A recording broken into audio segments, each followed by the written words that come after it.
Good morning students, welcome to TSN online education platform.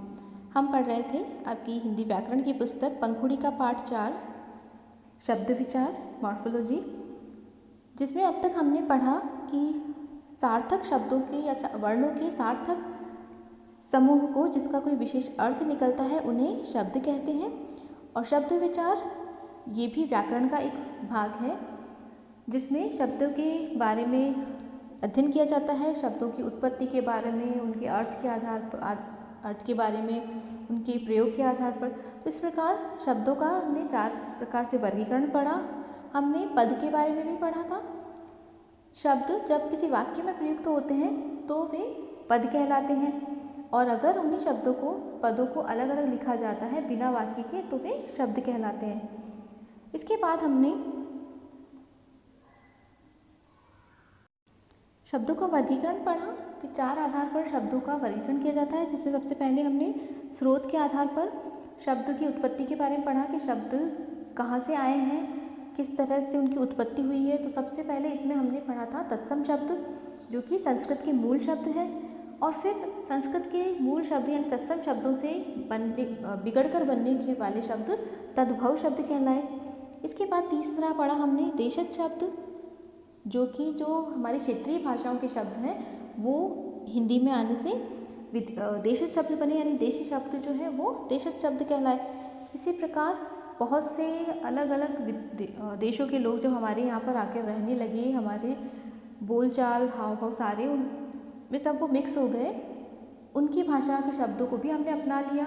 तो इस प्रकार जो दूसरी देशों की भाषाएं हैं उनके जो शब्द हमारी भाषा में मिल गए वो शब्द जो विदेशी शब्द है, तो वहाँ से आने वाले शब्द विदेशी शब्द कहलाए। इसमें हमने पुर्तगाली, अंग्रेजी, अरबी, चीनी, जापानी इनके बारे में देखा था, उनके उदाहरण देखे थे।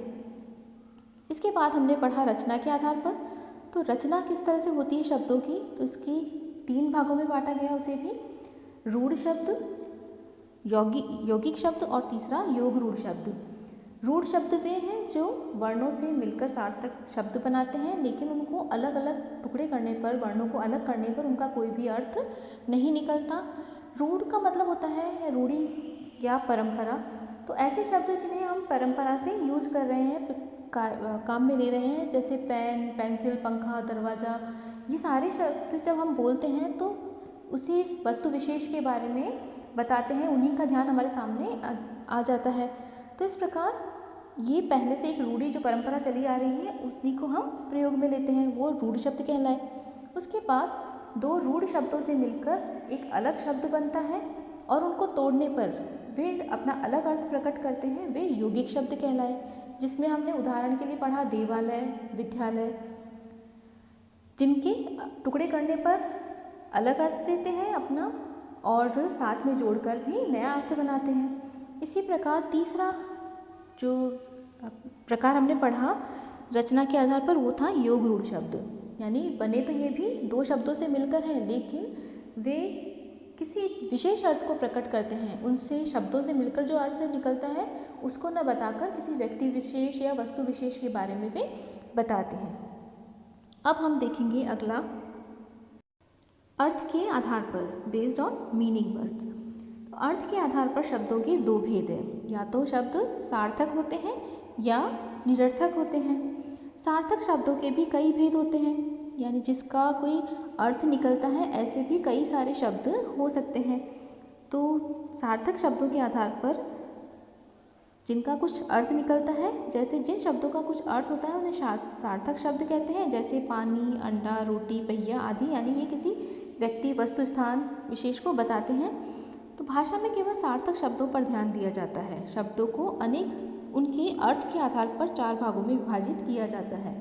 अब सार्थक यानी कि कोई अर्थ जिसके साथ में है, अर्थ सहित, इन्हें भी हम 4 भागों में बांटते हैं। तो ऐसे शब्द जिनका अर्थ तो है लेकिन उनके और भी अर्थ हो सकते हैं, उनका विपरीत अर्थ भी हो सकता है। तो इस प्रकार अलग अलग 4 प्रकार के सार्थक शब्द होते हैं, जिसमें सबसे पहले हम देखते हैं एकार्थी शब्द, 1 मीनिंग वर्ड। जिन शब्दों का एक ही अर्थ होता है उन्हें एकार्थी शब्द कहते हैं, जैसे प्रधानमंत्री, इतिहास, रेडियो, पेंसिल, तो इस प्रकार इन शब्दों के कोई और दूसरा अर्थ नहीं निकलता।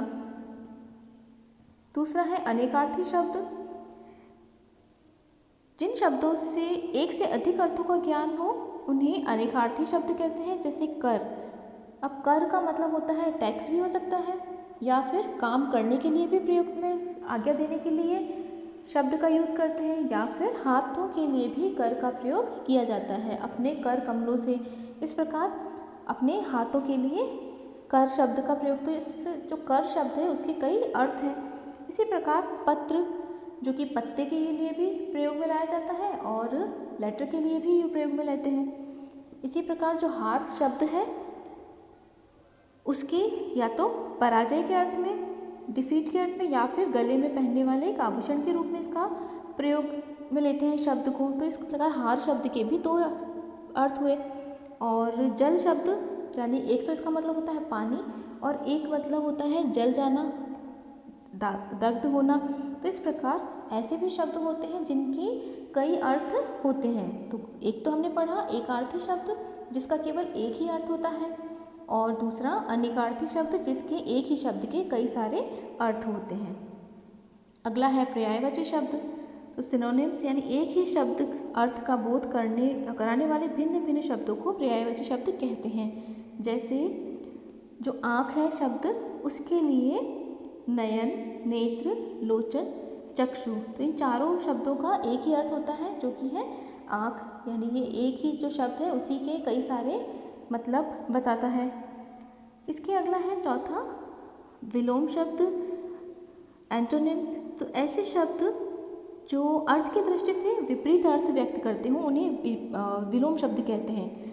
जैसे माता पिता, रात दिन, आना जाना, अंधेरा उजाला, हार जीत, यानी जो शब्द साथ में आते हैं लेकिन बिल्कुल विपरीत होते हैं, अलग होते हैं। तो इस प्रकार विपरीत या विलोम बताने वाले शब्द जिनका अर्थ अलग होता है, बिल्कुल अपोजिट होता है, वो शब्द के प्रकार हुए। तो इस प्रकार हमने पढ़ा सार्थक शब्द के 4 प्रकार, जिसमें एकार्थी, अनेकार्थी, पर्यायवाची और विलोम शब्द, मुख्य रूप से 4 शब्दों के प्रकार हमने पढ़े। अब अगला है सार्थक और निरर्थक। तो उसमें निरर्थक के बारे में पढ़ेंगे। मीनिंगलेस वर्ड, तो जिन शब्दों का कुछ अर्थ होता है उन्हें कुछ अर्थ नहीं होता है उन्हें निरर्थक शब्द कहते हैं। जैसे पानी जो सार्थक शब्द है उसके साथ में हम वाणी बोल देते हैं, अंडा के साथ वंडा, रोटी के साथ बोटी और पहिया के साथ वहिया। तो इस प्रकार मूल शब्द जो है जिनका कोई अर्थ निकलता है उनके साथ मिलता जुलता, सिर्फ ध्वनि में मिलता हुआ शब्द जब बोला जाता है लेकिन उसका कोई अर्थ नहीं होता तो वे निरर्थक शब्द होते हैं। लेकिन तुकबंदी के लिए या अपनी जो बात है, जो भी बोलना चाहते हैं उसे और प्रभावशाली बनाने के लिए कई शब्द, ऐसे शब्दों का भी हम प्रयोग करते हैं जिनका कोई अर्थ नहीं होता है। अगला प्रयोग के आधार पर, बेस्ड ऑन यूजेस। तो शब्दों का प्रयोग जब वाक्यों में किया जाता है तो उन्हें पद कहते हैं, ये हम पहले भी पढ़ चुके हैं, और वे वाक्य में कोई ना कोई व्याकरणिक प्रकार यानी फंक्शन करते हैं। इस आधार पर शब्दों को 2 भागों में बांटा जाता है। जैसे विकारी शब्द, डिक्लाइनेबल, और अविकारी शब्द, इनडिक्लाइनेबल वर्ड्स। सबसे पहले विकारी शब्द वे शब्द जिनका जो रूप है वाक्य में प्रयोग के समय लिंग, वचन, कारक, काल आदि के कारण बदल जाता है। यानी अगर हम किसी समय के लिए प्रयोग कर रहे हैं तो रहा था, रही थी, तो इस प्रकार शब्द जो रूप है, रहा शब्द जो मूल शब्द है रह का, उसका रूप बदल गया। इसी प्रकार लिंग के साथ में, किसी लड़की के साथ में या पुरुष के लड़की के साथ जब कोई शब्द प्रयोग करेंगे तो उसका रूप बदल जाता है। इसी प्रकार एक वचन और बहुवचन के आधार पर भी शब्द का रूप बदलता है। जैसे किताब और किताबें। कारक के आधार पर किताबों के साथ, किताब के लिए, तो कई बार शब्द इनके बदल जाते हैं, रूप बदल जाते हैं शब्दों के, तो वे विकारी शब्द कहलाते हैं, यानी डिक्लाइनेबल वर्ड्स हो जाते हैं। इन्हीं को हम विकारी शब्द कहते हैं। संज्ञा, सर्वनाम, विशेषण और क्रियापदों के आधार पर शब्द अपना रूप बदल लेते हैं तो वे विकारी शब्द कहलाते हैं। इसी प्रकार अविकारी शब्द या इनडिक्लाइनेबल वर्ड्स, तो वे शब्द वाक्य में प्रयोग करने पर लिंग, वचन, कारक और पुरुष के अनुसार नहीं बदलते, उन्हें अविकारी शब्द कहते हैं। ये भी कई प्रकार के होते हैं, जिसमें मुख्य क्रिया विशेषण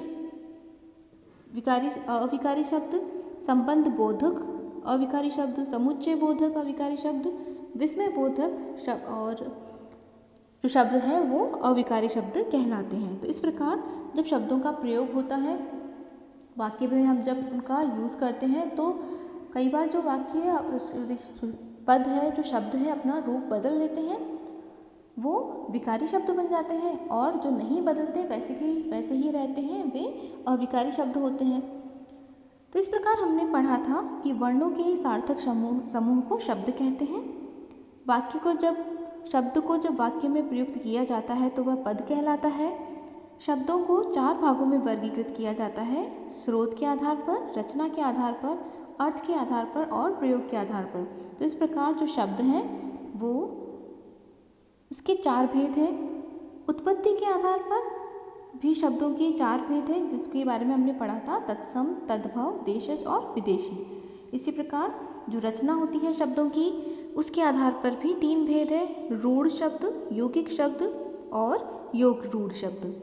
और उसके बाद में अर्थ के आधार पर, तो उसके आधार पर भी शब्दों को सार्थक अर्थ देने वाले, अर्थ सहित शब्द और बिना अर्थ के शब्द, इस प्रकार 2 भागों में बांटा, सार्थक और निरर्थक शब्दों में।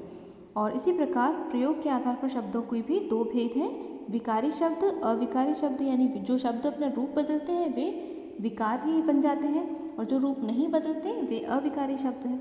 तो ये था हमारा पाठ शब्द विचार।